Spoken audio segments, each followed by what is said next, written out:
What's up, everybody? Chris here with my man Frank, my best bud on Build Your Empire podcast. Frank, what's good, my man? I'm good, brother. What's going on? Obviously it's an extremely emotional day. We had an insane weekend. We flew to Miami for 30 hours. We came back, and I was sleeping when I heard this news that Kobe Bryant passed away. Yeah, me too, man. Extremely tragic. We're gonna just kind of go over his legacy, his life. The empire he essentially built. Even though he died early, I felt like, that's still something I would want to do. Yeah, essentially, he lived a shorter life that will be remembered for eternity, as opposed to. I mean, he was destined for many more things, but as opposed to a long life. So much, man. And the way it happened, it's this type of stuff that makes you wonder, like, is there a God? Yeah. Because it doesn't make sense. It's also, from what I took of it, is that nobody is promised tomorrow. Nobody. So you live your life. Nobody. To every day to your fullest, be the best you can be. And he truly did that. Kobe for certainly lived his life to the fullest. Every day was like his last day on Earth. I mean, his work ethic, his mentality. I mean, we talk all the time off camera, about high level thinking. Mm-hmm. And when you talk about business moves and plans and empires and legacies, a lot of times people, they look at you a little funny as if you're bragging. Well, yeah, that's because they probably aren't used to that kind of talk. They're not at used all. to talking about their dreams or their accomplishments, and not even their attainable dreams. Because everything he spoke, he almost spoke it into existence. And well, we do that too, right? I mean, we're trying to do this with this podcast. Absolutely. I mean, we know the focus, the hard work, the grind in which it would take. But some people are not talented like that. There's a thing about being talented and then having the work ethic to support that talent. Yeah, well, that's essentially the thing we're going to talk about as well with Kobe. I'm not sure if there's many greats in this world, but I don't know if anyone had the work ethic like Kobe. It was crazy. I was going to say Jordan, but the word is Jordan used to actually gamble and go out drinking prior. Yeah. I mean, Kobe, you hear him, he was waking up at 4, going to the gym with the helicopter, coming back, taking his family, his kids to school. And I've been a LeBron fan. It was always LeBron, Kobe, and I was always a LeBron guy. Mm-hmm. But, I admire so many people with that mentality. But most importantly, my only thing I want in life is to have kids. Yeah, right? Yeah.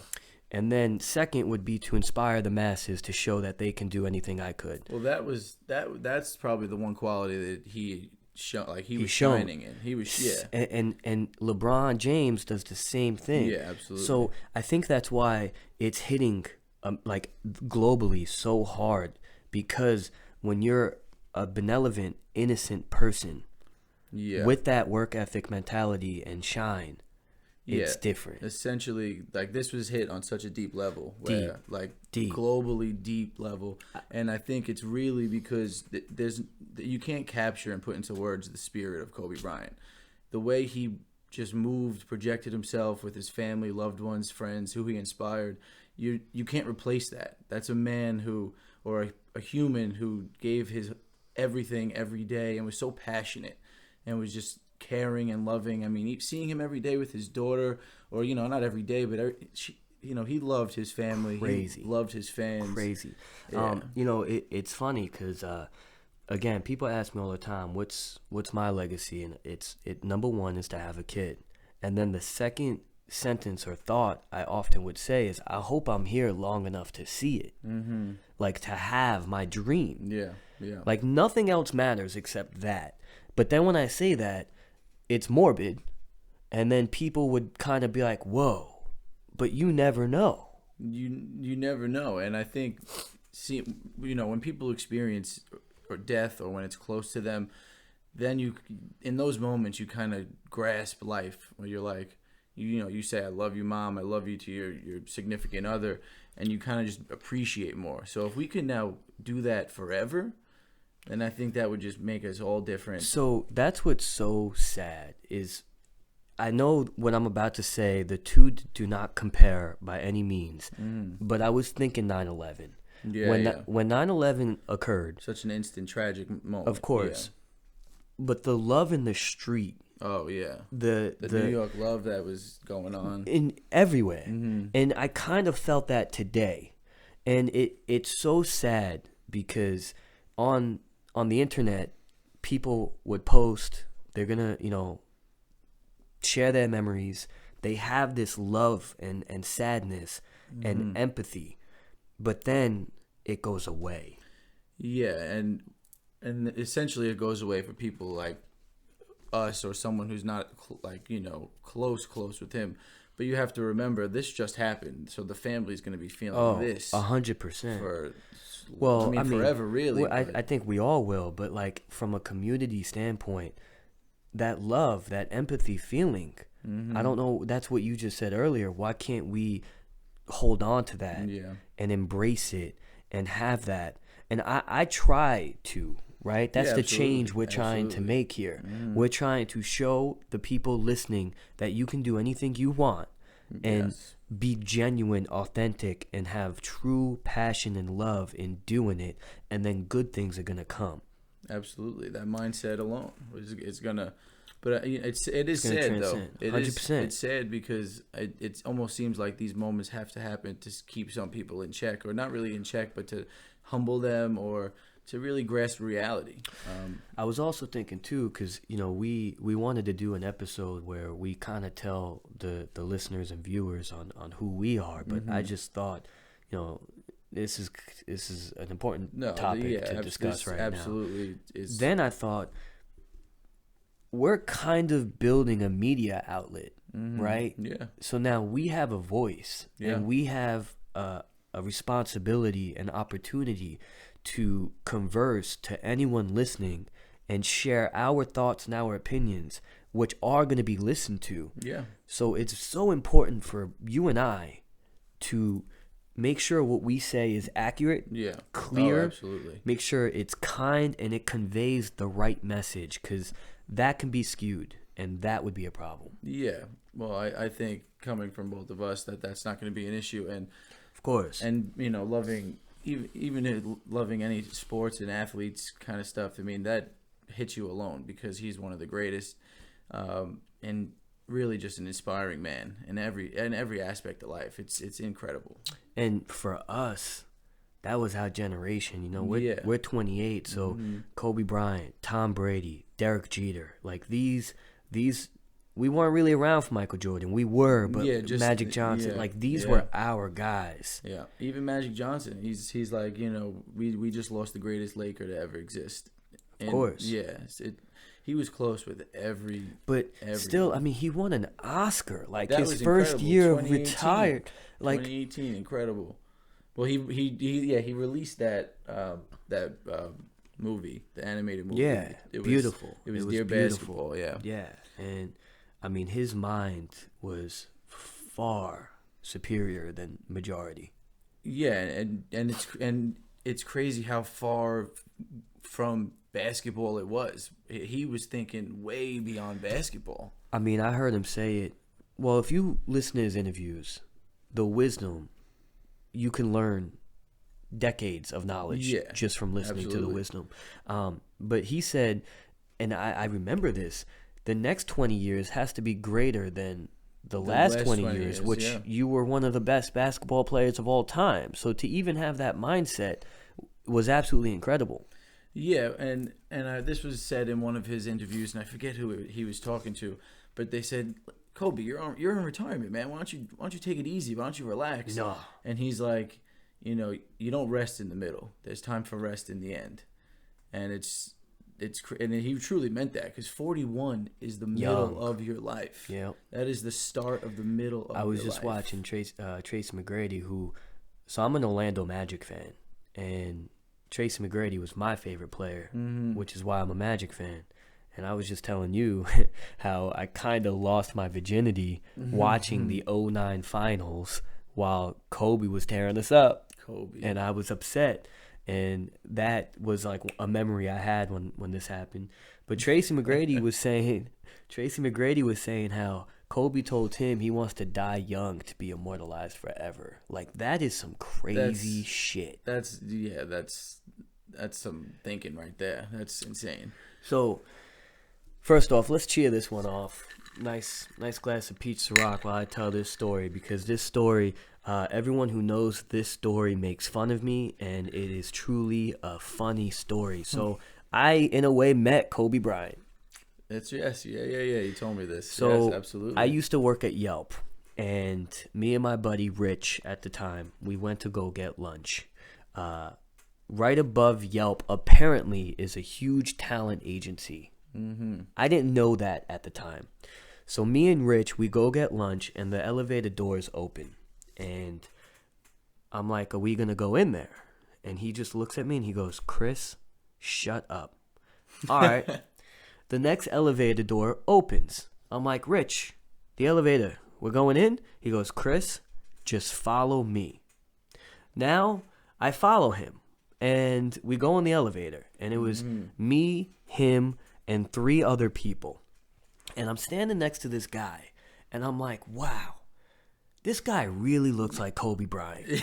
I'm like, the resemblance is uncanny. Yeah, that's crazy. I'm like, holy wow. But the odds that it was Kobe Bryant, I didn't think it was really Kobe Bryant. So your buddy knew it was him the whole time. He knew it was him, but like, I didn't know. For the ride. Yeah, I didn't know. Yeah. I had no idea, and I'm sitting there, and I'm just staring at him, like, just marvelous, like, whoa, wow, this guy really looks like Kobe Bryant. And like, he was with like a girl that must have been his publicist, and some guy, maybe a security guy, and we were on like the 17th floor. The talent agency was on the 18th floor. And when we got to like the 16th floor, my buddy Rich broke down. Kobe Bryant, I'm your biggest fan. I love you so much. I just want to shake your hand. Thank you. And I'm sitting there like, holy shit, this is Kobe Bryant. That's crazy. This is Kobe Bryant. I don't even know what to do. That's crazy. I don't even. Did he answer you guys? I mean, yeah, he was so warming, and but that's what everybody said. I didn't really say nothing. The door were closed. Like we got off, the elevator door was closing, and I was just like, Kobe.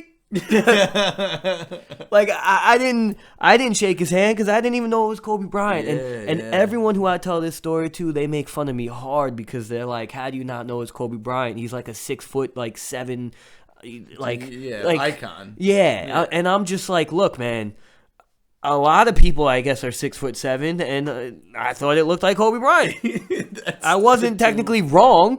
Yeah, no, you were spot on. You looked like Kobe Bryant. He was Kobe Bryant. But what are the odds that I'm going out for lunch at work and this guy is in my elevator? Well, that's just you're talking about the top 5 best basketball player of all time. Yeah. Well, that just shows, man. Now, any moment you can have an opportunity, because who knows?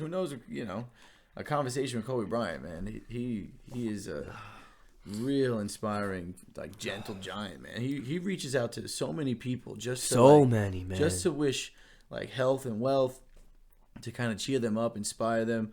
Like he reaches out to strangers he'll meet once, and he'll remember what they spoke about, and then reach out like on birthday or Thanksgiving. That's why I think it's so important and pivotal for anyone who has an audience or fame to project kind of demeanor and message like that. Yeah. Because so many people are just assholes, and at the end of the day, you want to be remembered for greatness, for the mentality and the energy in which you brought. Like, you want to bring it.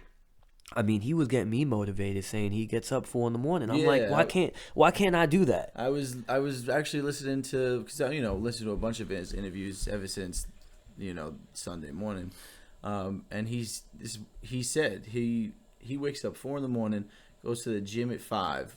Then he'll come home for do what he's got to do with his family. Go back to the gym at 11. Then he'll do what he's got to do. Go back to the gym at 4. So this man is purposely known, and he says the reason he's doing that was because he's gonna eventually acquire over 5 years more of experience than anyone else out there.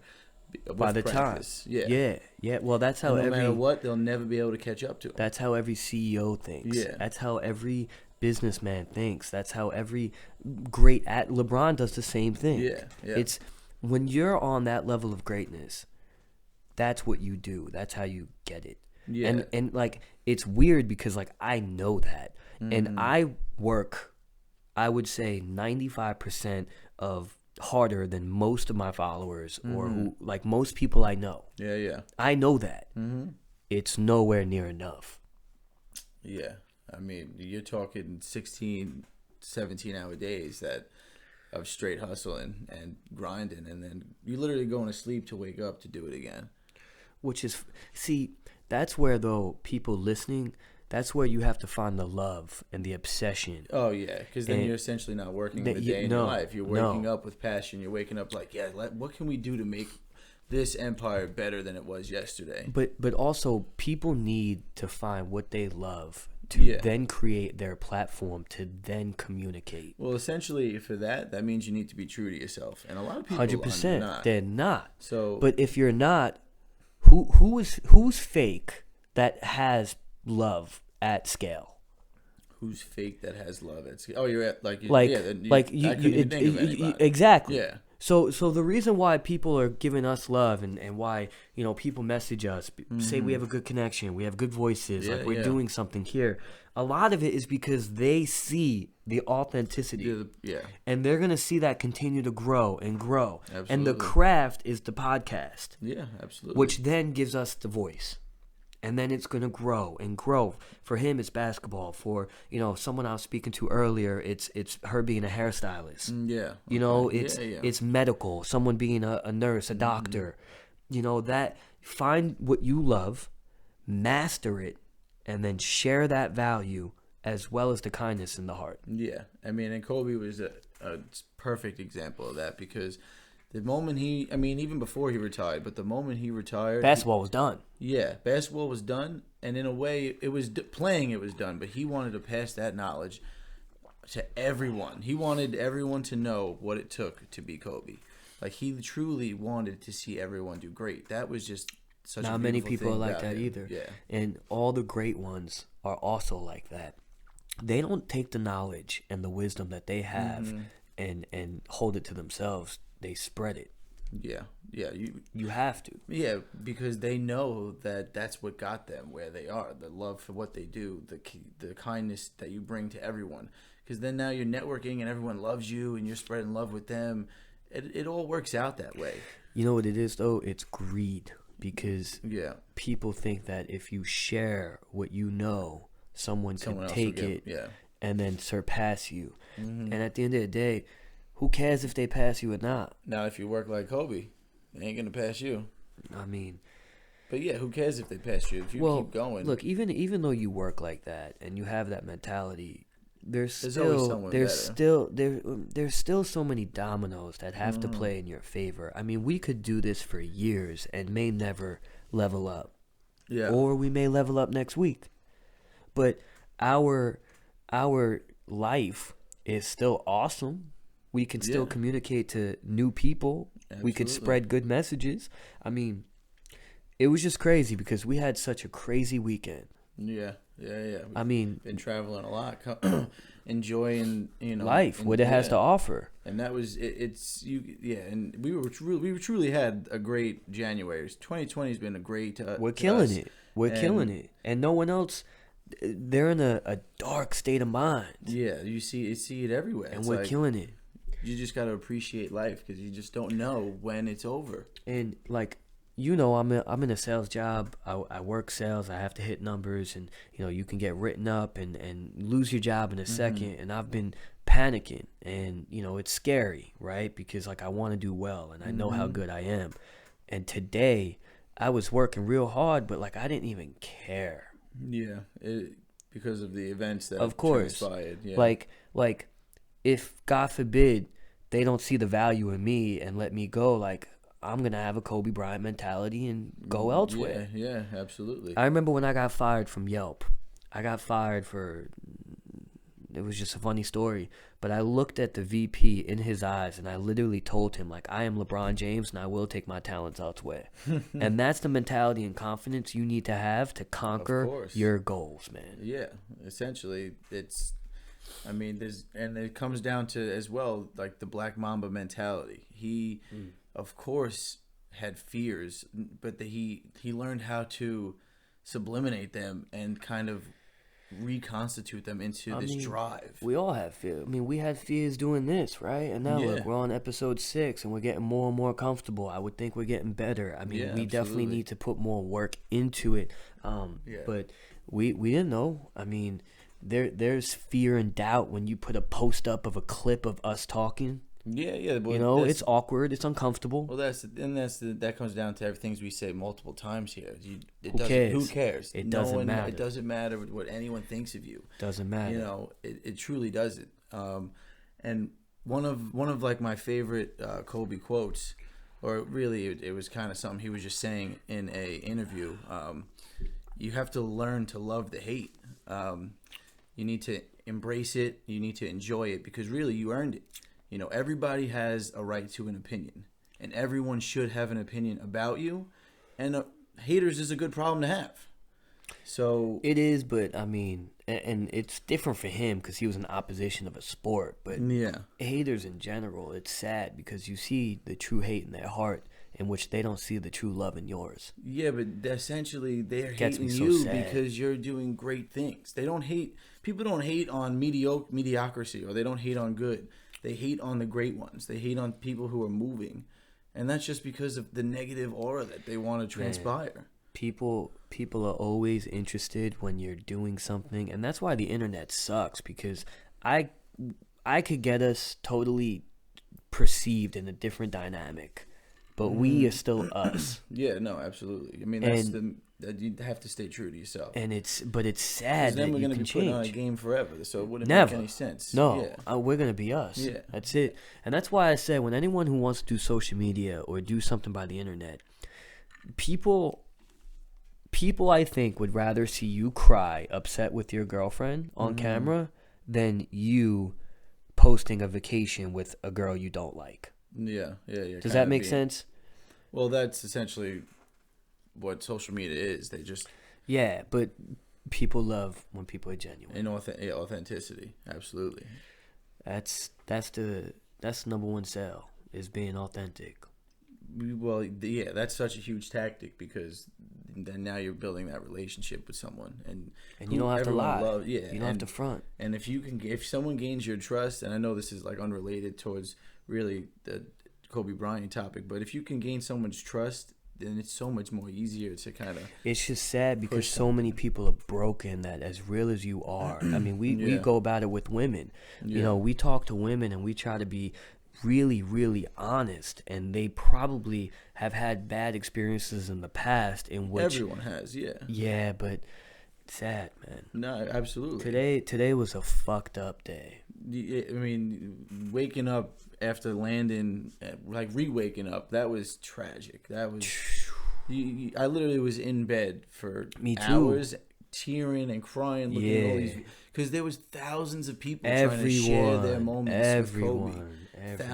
And we just had a weekend where we flew to Miami just to literally be there for 30 hours, and we felt like, we're awesome, we're ballers, like, and then boom, just like all that meant shit. Just means like nothing. Yep. Means nothing. It means absolutely nothing. Yo, man, get them papers, bro. So we're gonna make this podcast around 24 minutes. It's coming to about that time. So at 24, we're gonna shoot this. We're gonna say Kobe, and we're gonna end this. And we appreciate it. Kobe! Man, a legend gone too soon. Yes.